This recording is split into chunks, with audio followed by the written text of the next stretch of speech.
They kind of reconsolidated, and in the end, worthy winners, just about. Well, speaking of worthy winners, now you might have just heard a lot of noise in the background. Of course, we're in Studio 2. We've got Jake and the team watching the Tottenham game, and I'll tell you what's just happened. With them, that's a huge result for Tottenham. And we can confirm that it is full time between Marseille and Tottenham. So Tottenham left it late once again, but that was huge, Mo. Oh, I mean, Tottenham have provided us with some amazing moments, haven't they, in the Champions League in recent years?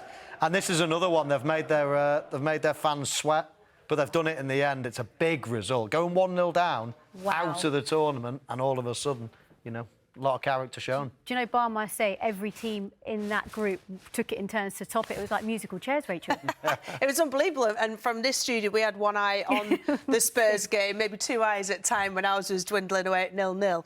And it looked like Marseille had the better of the chances in the first half. So to be 1-1 and really be in the balance and to get that late winner, absolutely spectacular for Spurs. Big night for Tottenham Hotspur. No doubt the celebrations will be continuing in that dressing room.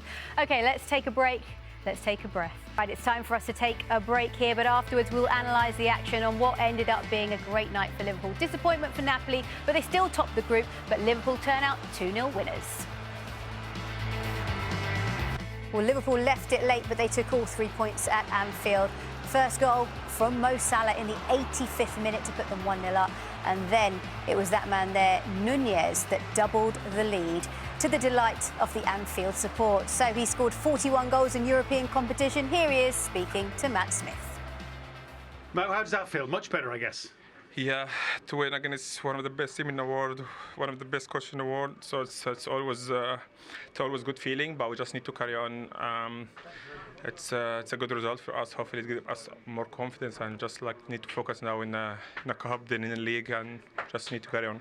Yeah, I know it was a game of fine margins. All the goals, the one ruled out, the two that were given for you, it was all quite close. Yeah, both of them. But in the end, we just get the result, which is very important. Also, we played a good game against a tough team, so hopefully it give us more confidence now. Tell me, from a forwards point of view, who's like scoring goals, the wait while it gets confirmed or taken away, is that quite hard? You mean my first one? Yeah. Is it mine? I think it's okay, yours. Great, thank you. No, honestly, I didn't know because just the ball is in, the whistle, so they didn't say for which player exactly, but thanks for confirming that. Yes, anyone can score. The most important thing is the team. As a striker, I like to score. Darwin also like to score, so we're glad that we get both goals today. Yeah, and they're a difficult team. Yeah, of course, it's a difficult team, one of the best in the world at the moment. So. Yeah, and you're having good days, bad days, not you, but the team. Yeah. So it's important you can try and put maybe more than one day. I think it's important that win today give us more confidence, especially when we played a good game. Also, we play with the ball, without the ball. We try to recover the ball quick.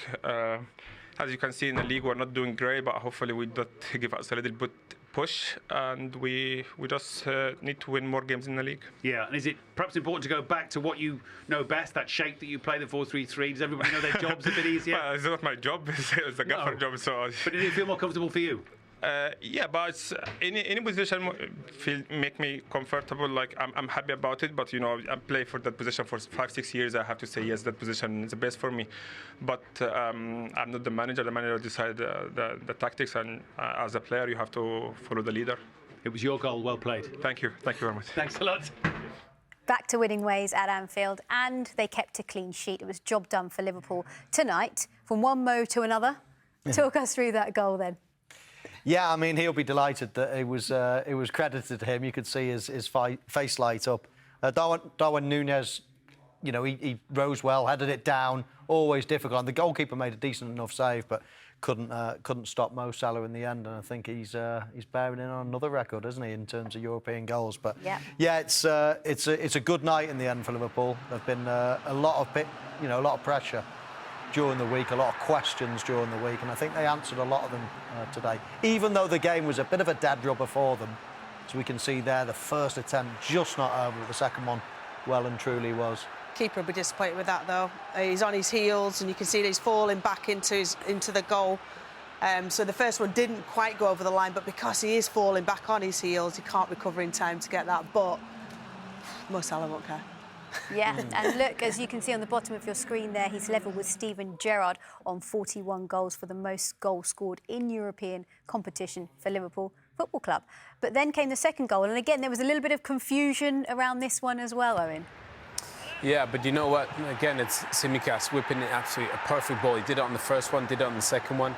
No, maybe this is a little recipe for Liverpool, you know, set pieces, keep clean sheets, obviously with Van Dijk and Nunez and Konata and the big presence that they have, you know, they're a huge threat on set pieces. Yeah, that's the angle, header. isn't it? Because we all thought it was offside, didn't we? Well, no, to that point. to be fair, I don't think he knows much about it, Nunez, does he? No. I mean, I think obviously the defender's just in behind him. Zielinski playing him onside. But again, if the delivery is good like it was from Tsimikas, and those guys can go attack the ball, then Liverpool should be one of the best teams in the Premier League on set pieces. We said before the game, keep clean sheets. With set pieces and Mo Salah, that's more than enough firepower. One thing I would say as well, Seema, is, you know, we can criticise all we like and sit here all we like and say, oh, you know, they're taking 2 minutes, 3 minutes over those decisions. There were some really tight decisions today. And isn't it nice that we've got the right decisions every single time? I know some people love technology, some people hate it, but we've got 3 correct decisions there. The first goal being ruled offside, only just, but obviously the second 2 goals there, one that crossed the line and the second that was onside. Well, let's actually have a look at that first decision that you're talking about, and this was Østigård, wasn't it? This took a while to come to the right decision, though, didn't it, Rachel? Yeah, and when fearing, and the goal would have been ruled out as well. Okay. Yeah. But overall, for Liverpool Football Club, what does a win like this do for them, given the situation they were in coming into this match?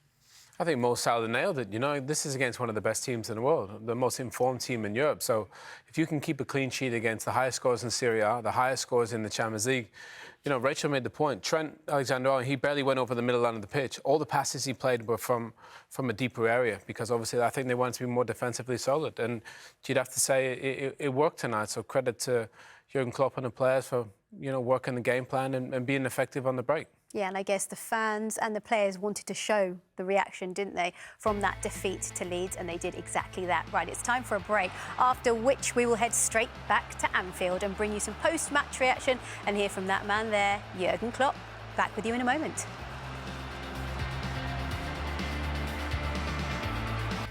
Well, here's the story of the night at Anfield. Liverpool left it late, but it was this Mo Salah goal in the 85th minute after VAR reviewed it that put them 1-0 up. And then in the 98th minute, it was Nunez that scored the goal to put them 2-0 up. So they kept the clean sheet, they took all 3 points, and it was a big win for Liverpool to restore the team's morale and confidence. So let's just show you exactly the results from tonight. Now, we told you that all eyes were on Group D, and they certainly were until the very end of that game between Marseille and Tottenham.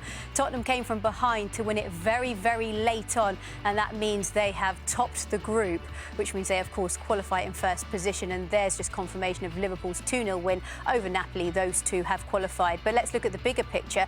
We knew coming into tonight that 12 teams had qualified for the round of 16, and now another 2 have been added to that mix in Frankfurt and Tottenham, and all the 4 English teams have qualified: Liverpool, Tottenham, Chelsea and Manchester City. So there's 2 spots that remain. Will it be Milan or Salzburg tomorrow night, or Leipzig or Shakhtar? Big night for all of those 4 teams involved. Right, well, no doubt that man there will be absolutely delighted. This was his 400th game in charge of Liverpool Football Club. So how does he reflect on his team's performance? Here he is speaking to Matt Smith. Jürgen, did you enjoy that? I did, and I would have enjoyed the game even without the goals, even though obviously the important stuff. But we showed tonight a really good, reaction.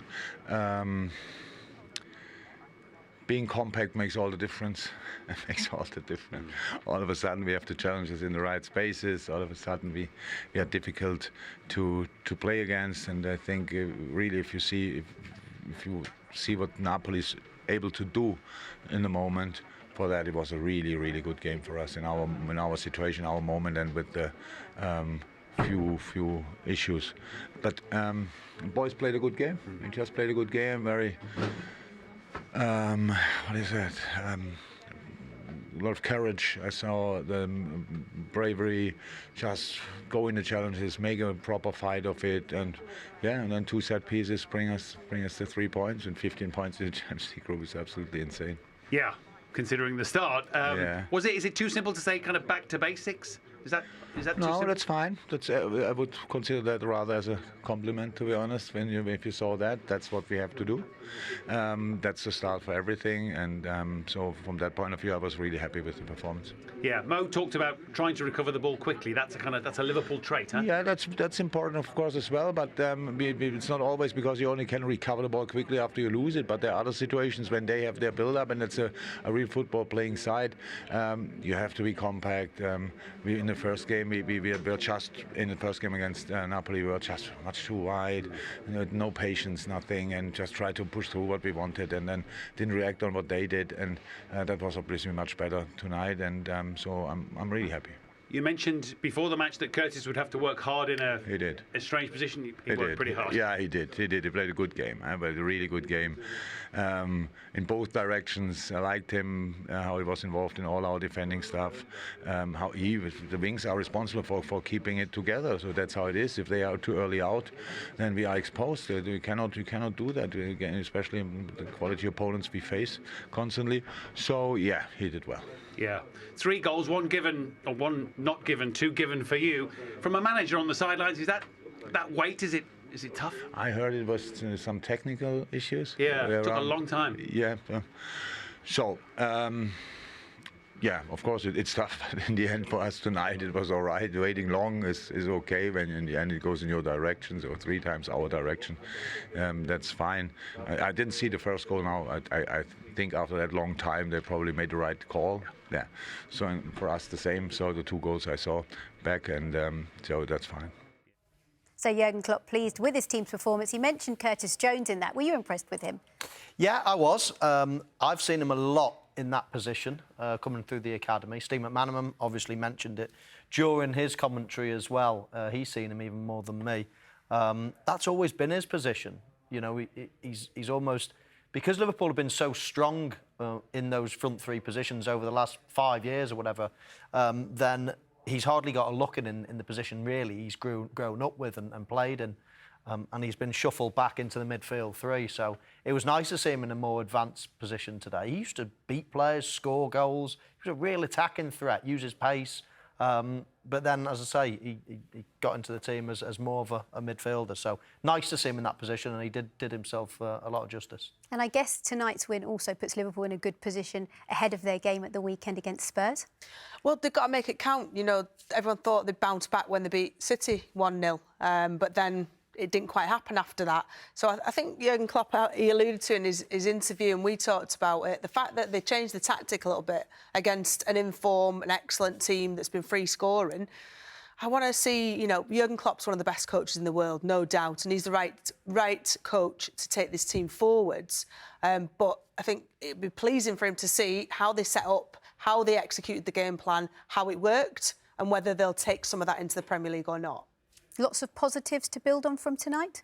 I don't think there's any negatives, you know. I just thought they played really well. Professional performance against a really good team, great attacking players.